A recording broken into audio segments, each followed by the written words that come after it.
Merci beaucoup. Zdravia Jelayo Tavares, présidente. Camarade président, J'espère que je prononce bien. Et c'est un honneur d'être là donc à la célébration du 80e anniversaire de la victoire de la Grande Guerre. Et je tenais donc à vous féliciter et vous remercier donc pour cette invitation qui est un symbole pour nous. Et au cours donc de ma présence ici, je dois avouer que j'ai appris beaucoup de leçons. Cette séance que j'ai pu assister avant le dîner la veille, la séance culturelle, m'a fait comprendre que l'histoire et la culture sont le socle pour bâtir une armée forte et résiliente.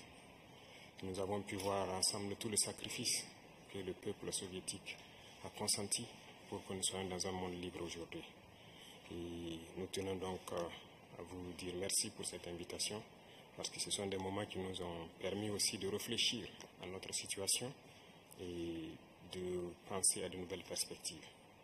Et sur ce, je pense que les obstacles que nous avons aujourd'hui devant nous ne doivent pas nous arrêter.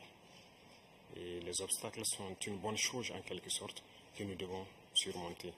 La preuve, je pense qu'avec toutes les sanctions contre la Russie depuis un certain temps, la Russie arrive à développer un mécanisme interne qui lui place donc au devant de la scène internationale. Et nous prenons bonne note de ces leçons que nous avons donc apprises ici. Et même au niveau de la parade, je tiens à dire que j'ai été émerveillé de voir l'enchaînement donc des engins qui ont défilé devant nous, notamment depuis le char mythique T-34 qui a gagné donc lors de la Grande Guerre jusqu'aujourd'hui au char moderne.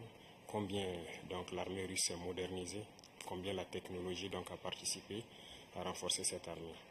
Et dans ce cadre, nous souhaitons que la coopération que nous avons puisse se renforcer de façon exponentielle.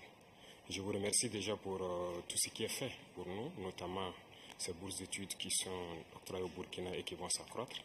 Et ce matin, j'ai visité donc l'université de chimie et je disais que le volet sur lequel nous allons axer après la défense et la sécurité, c'est le volet de l'éducation.